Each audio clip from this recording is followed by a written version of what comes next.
அன்பு சொந்தங்களே வணக்கம். இத முதல்ல பார்த்துக்கிடுங்க. இது கதளி பாருங்க. இது இவர் ஐயப்பன் சாமிக்கு அங்க அந்த கோயிலுக்கு போகும்போது கொண்டு போகக்கூடிய கொலை கொலை விளைஞ்சு நிற்கிது. ஆனால் இதை மாதிரி அங்கங்கே நிற்கிது. பிறகு இது கதளி, இன்னும் மட்டி எல்லாம் நிற்கிது. அதுக்கு கூட நேந்திரன் இதை நீங்கள் பார்த்துட்டு இருப்பீங்க. இப்போ பாருங்க, இன்னைக்கு இருக்க இதில் இதை பார்த்துருப்பீங்க. நேத்தைக்கு குரங்கு கடித்தது இது பார்த்துக்கிடுங்க. இப்போ நான் வெட்டினேன், அதனால காட்டி தரேன். ஒரு சீப்பு அதையும் சம்மந்தப்பட்ட வனத்துறையினுடைய அதிகாரிக்கு சொல்லியாச்சுன்னா அவங்க என்ன சொல்லுவாங்கன்னா, இழப்பீடு தரோன்னெல்லாம் சொல்லுவாங்க. இதுக்கு என்ன இழப்பீடு தருவாங்க? 100 ரூபா தருவாங்க. 100 ரூபா. ஒரு அதுக்கு முட்டு குடிக்க ஊனே 200 ரூபா. அதனால விவசாயம் தமிழகத்தில் தன்னிறைவு பெறணும். நான் கோதையாறில் இருக்க மோதிர மலையில் இருக்கக்கூடிய ஒரு மலைவாழ் மக்கள்கிட்ட நேற்றுக்கு பேசினேன். அவங்க என்ன சொன்னாங்கன்னா, 50 ஆண்டுகளுக்கு முன்னையே பன்னி குரங்குக்கு எந்த பிரச்சனையும் இல்லை, நாங்கள் மரவள்ளி கிழங்கெல்லாம் நட்டு பெரிய பெரிய கிழங்குகள் பிடுங்கி லாரியில் பாரம் ஏற்றிட்டு போவாங்கன்னு சொன்னாங்க.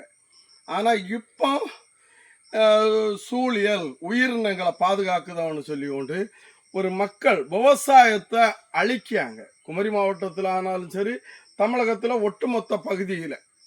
அது இந்த தடவை சுதந்திர தினத்துக்கு மரியாதைக்குரிய மாண்புமிகு தமிழகத்தினுடைய முதலமைச்சர் என்ன சொல்லியார் பார்த்தா தெரியும். உயர்மட்ட தலைமைச் செயலாளர்கள் எல்லா அதிகாரிகளும் இருக்காம துணிச்சலாக சொல்லியாரு, ஊழல் தொடர்ந்து இந்த ஆட்சியாளர்கள் ஊழல் தான் செய்துட்டு இருந்தாங்க, அதுக்கு இந்த அதிகாரிகள் துணை போனாங்க. இனி ஒரு சிஸ்டம் என்ன சொல்லுதுன்னு சொன்னால், இப்போ பிரதமர் அலுவலகத்திலே ஒரு தகப்பனும் மகளும் புகார் மனு கொண்டு குடிக்காங்க. அந்த ஆட்சியாளர்களுடைய தரத்தை, அவங்க எவ்வளவு மோசமான ஆட்சியாளர்கள். இன்னும் அடுத்த கட்டம், ஆர்எஸ்எஸ்னுடைய நாக்பூர் அலுவலகத்திலேயே தகப்பனும் மகளும் நீங்கள் பயங்கரமான இந்த உலகத்தில் என்ன பண்ணுறீங்கன்னா, கொள்கை ரீதியாக உயர்மட்ட அதிகாரிகளை வைத்து ஒரு நசுக்குதல். என்ன சொல்லுவீங்கன்னா, அரசனுடைய கொள்கை முடிவுன்னு சொல்லுவீங்க. மக்கள் நாங்கள் என்ன கேட்குதுன்னா, இந்த விவசாயங்கள் பெருக்கணும்னா நீங்கள் தனியார் காடு, சூழியல், அதிர்வு மண்டலம் அப்படின்னெல்லாம் கொண்டு மிருகங்களை நீங்களாக மக்களுக்கு தெரியாமலே விவசாய நிலங்களில் உயிரினங்களை பாதுகாப்பது போல கொண்டு விடுது. அப்போ ஒரு ஐயா காமராஜருடைய வழி வந்த இந்த சமூகத்தை மறைமுகமாக இங்கே அடக்கி ஆளணும், இவங்க வாழ்வு பெறக்கூடாது. இன்னும் ஒரு கொடுமையை சொல்லேன். நேற்றைக்கு திராவிட முன்னேற்ற கழகத்தினுடைய முன்னாள் மந்திரி, பட்டாசு தொழிற்சாலை எல்லாம் வேலை வாய்ப்பு இல்லை, துறக்கப்படணும் அப்படின்னு போராடியாங்க. சூழியல் இந்த மாதிரி இருக்கு.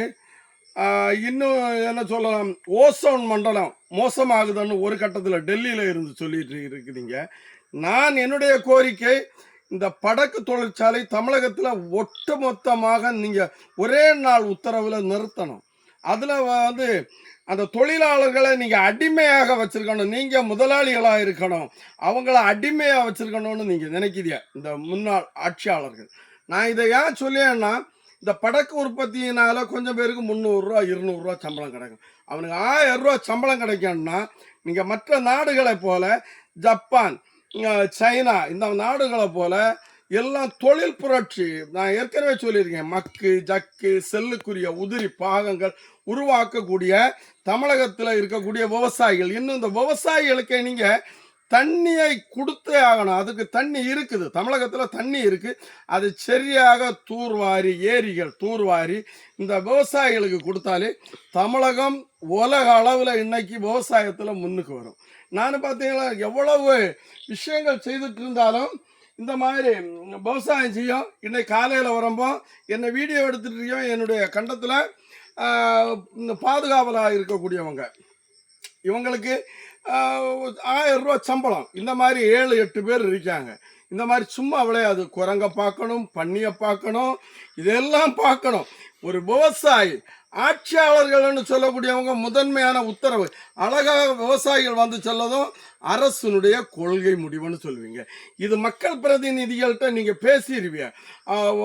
அந்த அதிகார வர்க்கம் RSS சங் பரிவார அமைப்புகள் இந்தியாவில் அதிகாரத்தில் வந்ததுனால நசுக்கப்படுதிய ஒரு ஒரு சமூகத்தை நீங்க அப்படியே அடக்கி ஆளணும்னு நினைக்கிறீங்க. இன்னும் ஒரு வார்த்தையை சொல்லு, இந்த ரேச அரிசி இருக்குது இல்லையா, பார்த்தீங்களா? நீங்கள் 234 சட்டமன்ற உறுப்பினர்களும் 39 பார்லிமெண்ட் உறுப்பினர்களும் நீங்கள் சமைப்பீங்களா உங்கள் வீட்டில்? ஆனால் அந்த மக்கள் உங்களுக்கு ஓட்டு போட்டவங்க சமைக்கணும். இதை கடத்தியாங்கன்னு நீங்கள் பிடிக்கிறீங்க. எதுக்கு கடத்தியாங்கன்னு உள்ளதை நீங்கள் புரிந்து கொள்ள இல்லை. ஏன் புரிந்து கொள்ள இல்லைன்னா, புழுவோட சேர்த்து அரிசியை கொடுக்குறியா, அவன் சல்லடை போடணும், அடுத்த மிஷினில் கொடுத்து அடித்து அடுத்து மறு விற்பனைக்கு கொண்டு போவதுக்கு மாற்று மாநிலங்களுக்கு கொண்டு போகிறாங்க. இதை நீங்கள் நேரடியாக இந்த ரேஷன் அரிசியை நீங்கள் சமைங்க தம்பி, ஒன்றும் இல்லை. எம்எல்ஏக்கள் ஏன் நம்ம மற்றவங்களுக்கு விற்பனை பண்ணுதீங்க? எம்பிக்கள் என்னைக்காவது இதை கேள்வி கேட்டீங்களா? கேட்கவே இல்லை. எனவே மக்களுக்கு பயனுள்ளவர்களாக இருங்க. இந்த நிலங்களை வஞ்சிக்கப்படுது. நான் இப்போ அதிர்வு மண்டலம்னு கொண்டு வந்துருக்குறீங்க. 13 மண்டலங்களை 12 குவாரிகள் அடிக்கப்படுது. அதனால அதிர்வு கிடையாது. விவசாயம் சுருளோடு போன்ற தோவாளை போன்ற பல்வேறு பகுதிகளை நீங்கள் அதிர்வு மண்டலம் ஏன் எது என்ன ஏதாவது சட்டமன்ற உறுப்பினர் கேள்வி கேட்டாங்களான்னு கேட்டால் கிடையாது. அது அரசியல் நிகழ்வு. உங்களை மடைமாற்றம் செய்து உங்கள்கிட்ட உயர்மட்ட அதிகாரிகள் பேசுனதும் சரி சார் சரி சார்னு சொல்லுவீங்க. மக்களுக்காக குரல் கொடுப்பது போல எங்களுக்கு தெரியலை. எனவே மக்கள் விழிப்புணர்ந்து விட்டாங்க. இளைஞர்களெல்லாம் பார்த்துட்டே இருக்காங்க. நீங்கள் என்ன செய்தீங்க? உங்களுக்கு கொடுக்கப்பட்ட வாய்ப்புகள் அது சிறந்த வாய்ப்புகள், பயன்படுத்துங்கள். அதை ஒட்டுமொத்த மக்களுக்கும் ஒட்டுமொத்த அரசியல்வாதிகளும் நல்ல விவசாயம் தமிழகத்தில் ஏற்படுவதற்கு அரசுக்கு ஆலோசனை சொல்லுங்க. குறைந்தபட்சம் உரத்துக்கெல்லாம் மானியம் கொடுங்க. நீங்கள் கொடுக்கவே இல்லை. 2250 ரூபாய்க்கு உரத்தை வாங்கிட்டு நான் பார்த்தீங்களா, மீண்டும் இந்த கொலையை காட்டுதானே குரங்கு நேற்றைக்கு சாப்பிட்டு இருக்குது. இதை கேட்டால் நீங்கள் மானியம் கேளுங்க, அது கேளுங்க, இது கேளுங்கன்னு. இது பார்த்தீங்களா, இழப்பு எங்களுக்கு தானே வந்திருக்கு.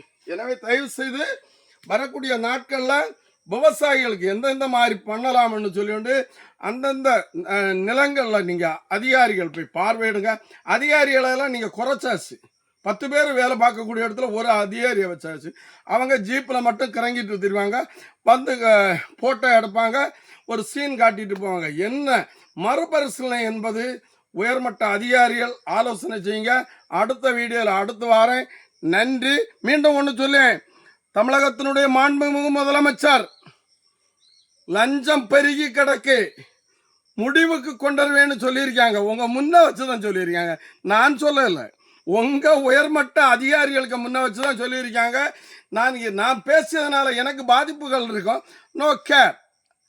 ஏன்னா மக்களுக்காக பேசும் பொழுது ஒரு மனிதன் மெழுகுத்திரியானது எரிந்து அது மற்றவர்களுக்கு வெளிச்சம் கொடுக்கணும், அது தானாக மாண்டு போகும். அதை சிந்தனையோட மற்றவர்களுக்காக பேசி என்ன நீங்கள் எவ்வளவு நசுக்கினாலும் நான் அஞ்சக்கூடிய சமூகத்தை சார்ந்தவன் இல்லை. ஐயா காமராஜருடைய சமூகத்தை சார்ந்தவன். நெஞ்ச நிமிர்த்தி உங்கள்கிட்ட பேசுவேன். லஞ்சத்துக்கு எதிராக போராடுவேன். அடுத்த வீடியோவில் அடுத்து வாரேன். நன்றி, வணக்கம்.